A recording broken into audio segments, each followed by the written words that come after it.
brame partout. Mât de l'aviron devant. Une madame, pied de foie. Les pelles dans l'eau.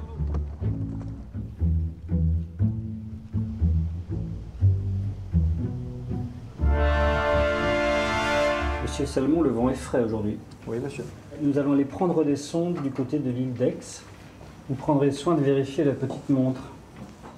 Marche aujourd'hui de 3 secondes. Vérifiez également le cercle hydrographique, surtout la propreté des miroirs.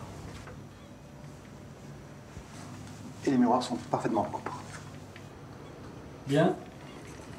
Monsieur Salmon, la marée n'attend pas. Une fois que la topographie de la côte a été établie, il convient de prendre des sondes. Il s'agit de mesurer le fond de la mer afin de déterminer avec précision l'emplacement des roches qui seraient dangereuses pour la navigation.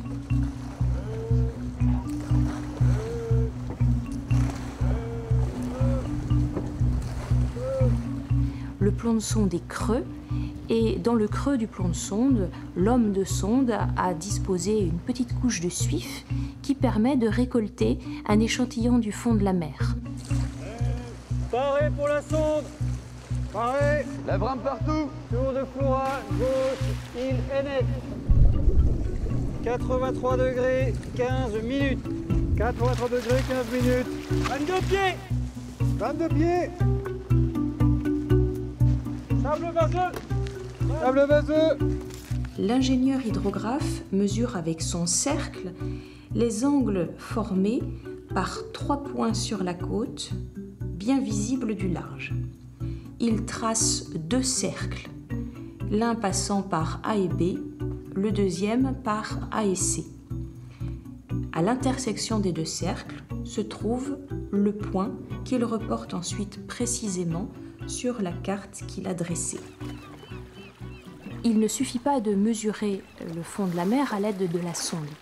Il faut ensuite calculer la différence qu'il y aura entre la valeur qu'on obtient et le niveau de la mer en fonction de la marée. 2 pieds, 6 pieds. Les observateurs de marée viennent ensuite auprès de l'équipe des hydrographes remettre leurs observations. Les hydrographes vérifient soigneusement que les observations soient cohérentes puisque de là dépend la précision des sondes que l'on va inscrire sur la carte. On m'a gêné. J'ai eu du clapot pendant plusieurs journées. Ah, donc fâcheux. Très bien. Et continuons à reporter une mesure. Et madame gauche, Piémont, 56 degrés. La technique hydrographique est mise au point par Bothon-Beaupré à la fin du XVIIIe siècle.